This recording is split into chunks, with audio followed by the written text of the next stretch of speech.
Dead On with Randy Ulmer, brought to you by Hoyt. One of the things I've talked to you guys about before, but it's very critical, is eye dominance.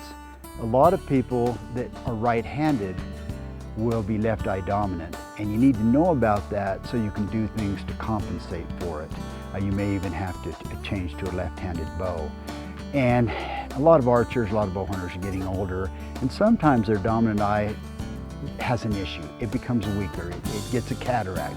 And what tends to happen is your non-dominant eye tends to take over. So I'm going to give you some tips on what to do to make sure, first of all, that your dominant eye is still dominant, and if it isn't as strong as it used to be, I'm going to show you some things that you can do to make sure that in the moment of truth, when you're aiming at an animal, your non-dominant eye is not going to take over.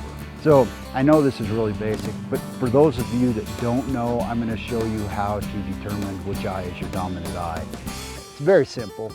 Pick an object in the distance and keep both eyes open, and then just aim your index finger at it. Now close your left eye, close your right eye. So if you close your left eye and you're still aiming at that object with your finger, your right eye dominant, and vice versa. The big problem comes if you're a right-handed shooter and your left eye dominant.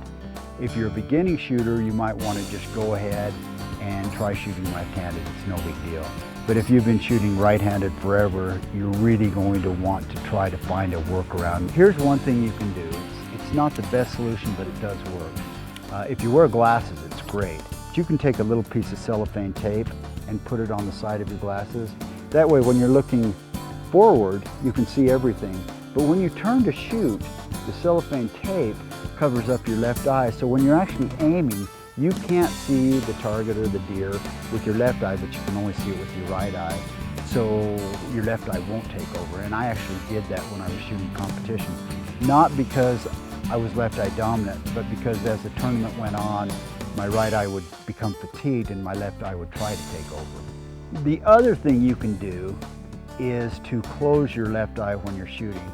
Now, I don't like to do that, and I don't like to encourage other people to do it, because they've proven that if you close one of your eyes, it decreases the visual acuity of the eye that's left open. So you're actually hobbling yourself a little bit. So I like to keep both eyes open.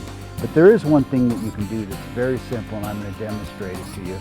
But you can actually take a piece of duct tape or anything you want, again, to cover up that left eye when you're shooting. So you can hang it from your hat, so when you're looking forward, you've got a clear field of view, but when you're aiming and you're turned sideways, that little piece of duct tape is going to actually block your left eye. And that way you don't have to wear glasses, and it blocks your left eye so your left eye can't take over and only your right eye can see the target. So the take-home message is if when you're practicing, occasionally you miss significantly to the left or significantly to the right, or you miss the target completely, then you need to look at some of the tips I've given you. This particular issue will show itself at the worst possible time when you're under the most pressure when you're shooting at a game animal. So you need to have a remedy before you go out in the field.